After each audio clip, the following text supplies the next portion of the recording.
There is a particular kind of dread that arrives with a hosepipe ban. Not the dramatic panic of a flood or a frost, but something quieter.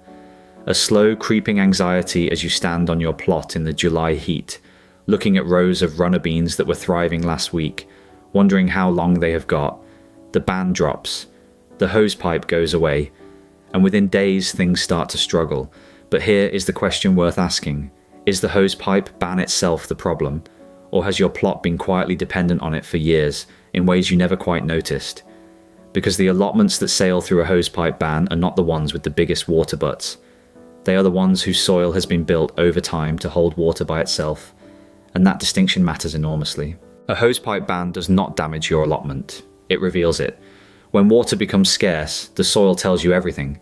Sandy soil drains fast and dries out within hours of watering. Compacted soil sheds water sideways before it can sink in. Thin, depleted topsoil has almost nothing left to hold on to. Good soil, real, living, well-structured soil, behaves differently. It absorbs water slowly. It holds it at depth. It releases it steadily to roots over days, not hours. The difference between these two types of soil is not luck.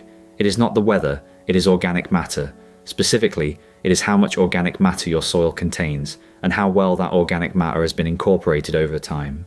Organic matter, compost, leaf mold, well-rotted manure, acts like a sponge at the molecular level. It creates tiny pore spaces that trap water. It feeds the microbial life that binds soil particles into aggregates, which hold structure under pressure. It is the reason a well-composted bed can retain up to 20 times more water per gram than bare sandy topsoil. 20 times. That number is worth sitting with.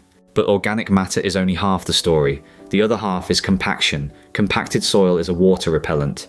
Not in every condition, but under the dry, hardened state that comes with a UK summer drought. Compacted ground can actually shed rainfall rather than absorb it. Water pools on the surface, runs off to the edges, and disappears. The roots below stay dry. This happens because compaction destroys the macropore structure of soil. Those larger gaps between soil particles, the ones that allow water and air to move downward, collapse under repeated foot traffic, heavy rainfall, and years of working the ground without feeding it back. You may have noticed this yourself, water sitting on the surface of a bed after rain, not soaking in. That is compaction at work.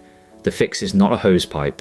The fix is organic matter worked in over multiple seasons, combined with a genuine reduction in foot traffic. Raised beds help here. Permanent paths help. Anything that keeps your weight off the growing area helps. Here is where practical action meets the science directly. A thick mulch layer, bark, straw, grass clippings, even cardboard, does something remarkable to the soil beneath it. It reduces evaporation from the surface by up to 70% in dry conditions. It keeps the soil temperature lower, which slows moisture loss further. It suppresses weeds that would otherwise compete for what little water remains. And as it breaks down, it feeds organic matter back into the soil. So it is solving the immediate problem and building toward the long-term one simultaneously. Mulching is not optional during a hosepipe ban. It is the single most effective thing you can do with the water you are allowed to apply by hand, because hand watering during a ban is slow, rationed, and precious. Every drop that evaporates from bare soil before a root can reach it is wasted. A mulch layer stops that waste. Apply it thickly, at least 5 to 8 centimeters, and apply it before the drought bites, not after. Mulching dry, cracked soil is far less effective than mulching soil that still holds some moisture. Water butts are useful. Nobody is arguing otherwise. A standard 200-litre water butt empties fast in a dry spell when you are hand watering a full plot, very fast. And once it is empty, you are back to waiting for rain. The water butt is a buffer, not a solution. What fills it and what your soil does with it, those are the real variables. Linking multiple butts together extends your buffer. Positioning them under every shed, greenhouse, or polytunnel roof increases collection capacity. But even 1,000 litres of stored water disappears quickly if your soil cannot hold what you give it. The logic always returns to the same place.